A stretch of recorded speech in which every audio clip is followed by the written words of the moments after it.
Hello everyone, welcome to my channel. आज हम लोग पढ़ेंगे एक नया topic, dengue fever. I hope आप सब लोग बहुत अच्छे होंगे। तो हम लोग आप शुरू करेंगे डेंगू फीवर। ठीक है, बहुत ही इंपॉर्टेंट टॉपिक है ये, एग्ज़ाम्स में आता है। ठीक है, तो 20 मार्क्स में भी आ सकता है, 5 मार्क्स में भी आ सकता है, 10 मार्क्स में भी आ सकता है। तो ये किसी भी फॉर्म में आ सकता है, शॉर्ट या लॉन्ग फॉर्म में। ठीक है, तो इसे क्या कहते हैं? Break bone fever. क्यों कहते हैं ब्रेक बोन फीवर? क्योंकि इसमें ना लॉन्ग बोन्स में बहुत ज़्यादा सीवियर पेन हमें देखने को मिलता है, जिसकी वजह से इसे ब्रेक बोन फीवर भी कहा जाता है। ऐसा दर्द होता है जैसे हड्डियां टूट गई हों, इसलिए इसे ब्रेक बोन फीवर कहते हैं। इसको डेंगू फीवर को, तो ये कई बार डेंगू फीवर ना लिख के ब्रेक बोन फीवर लिख के आएगा क्वेश्चन में। ठीक है, इसे एलैबोरेट करना होगा तो ये समझ जाइए कि वो डेंगू फीवर पूछ रहा है। ठीक है, इंट्रोडक्शन की बात करेंगे। इंट्रोडक्शन में क्या होगा? Dengue fever is a arthropod born disease है। ठीक है, जो ट्रांसमिट कैसे होती है? एडीज एजिप्टाई मॉस्किटो से, फीमेल मॉस्किटो से ट्रांसमिट होती है।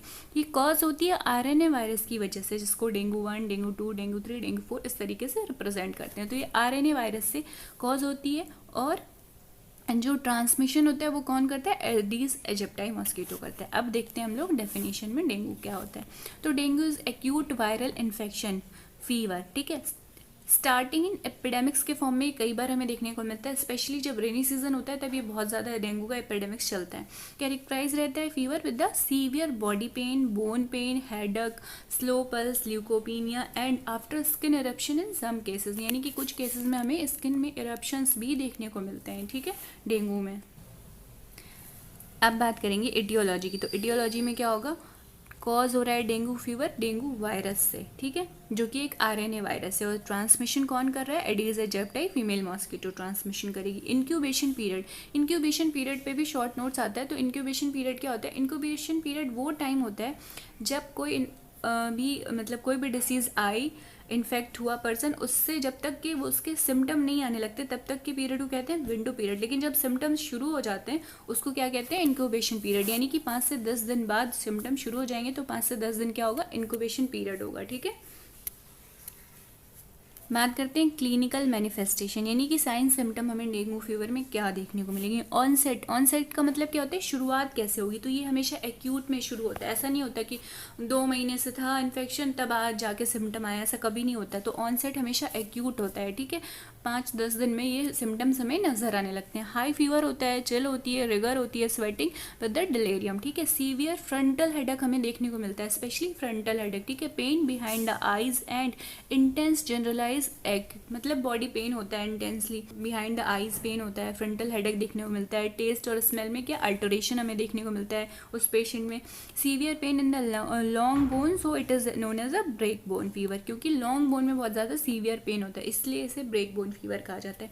पेनफुल मूवमेंट देखने को मिलता है, आइज का फोटोफोबिया देखने को मिलता है, और साथ ही साथ लेक्राइमेशन भी हमें देखने को मिलता है।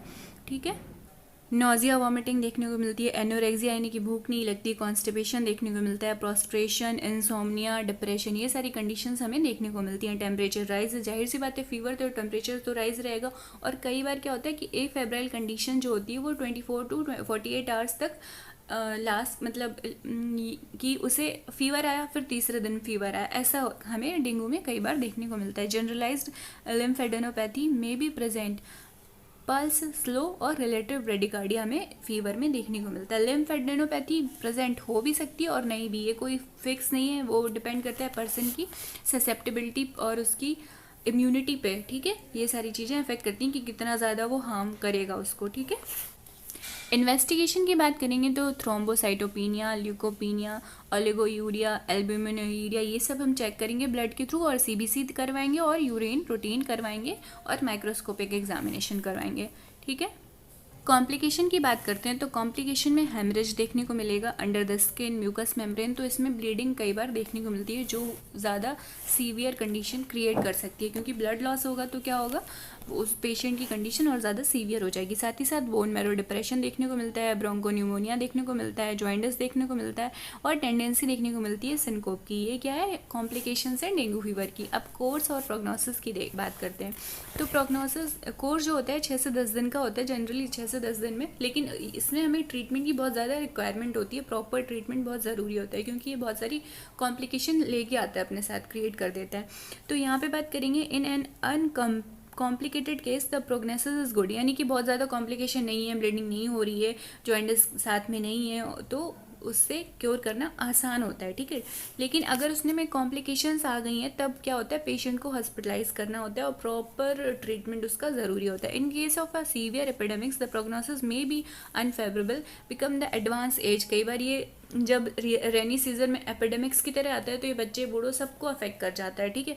तब क्या होता है, तब इसे मैनेज करना बहुत मुश्किल हो जाता है, तो तब प्रॉपर केयर एंड ट्रीटमेंट की रिक्वायरमेंट होती है, ठीक है। And involvement of the other organ of the body, तो ये कई बार एडवांस एज के साथ बॉडी के अदर पार्ट को भी इन्वॉल्व कर लेगा, लाइक जॉइंटिस होगा तो लिवर को इन्वॉल्व करेगा, ब्रोंकोन्यूमोनिया भी हो गया साथ में तो लंग्स को इन्वॉल्व कर लेगा।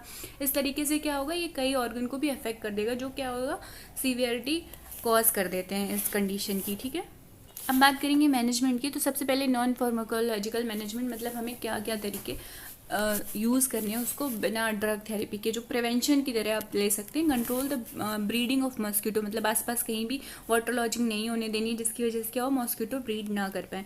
यहाँ पे मॉस्किटो नेट यूज़ करेंगे हम लोग, स्पेशली ये दिन में काटता है तो हमें मॉस्किटो नेट दिन में यूज़ करनी है। Prevent water lodging, wear protective clothes, use mosquito net specially in the day time also. तो अगर कोई दिन में सोता है और वो रेनी सीजन में स्पेशली अगर कोई दिन में सो रहा है तो उसे मॉस्किटो नेट का प्रॉपर प्रयोग करना चाहिए, ठीक है। फार्माकोलॉजिकल, तो ड्रग थेरेपी देंगे, सिम्टोमेटिक ट्रीटमेंट देंगे जो जो भी कंप्लेंट्स है उसके अकॉर्डिंग, और साथ ही साथ उसे पेन रिलीफ के लिए बेड रेस्ट प्रॉपरली देंगे, और सोडियम सैलिसिलेट एसिड को दिया जाता है ताकि इसके पेन को रिलीफ दिया जा सके, क्योंकि इसमें बहुत ज़्यादा सीवियर पेन होता है, इसीलिए इसे ब्रेक बोन फीवर भी कहा जाता है। Drink plenty of the fluids और stay hydrated and in severe condition hospitalise the person for the betterment, ठीक है। तो ये हो गया complete dengue fever. Proper notes आप अगर इतना भी एग्जाम में लिखेंगे 20 मार्क्स में तो आपको बहुत अच्छे मार्क्स मिलेंगे।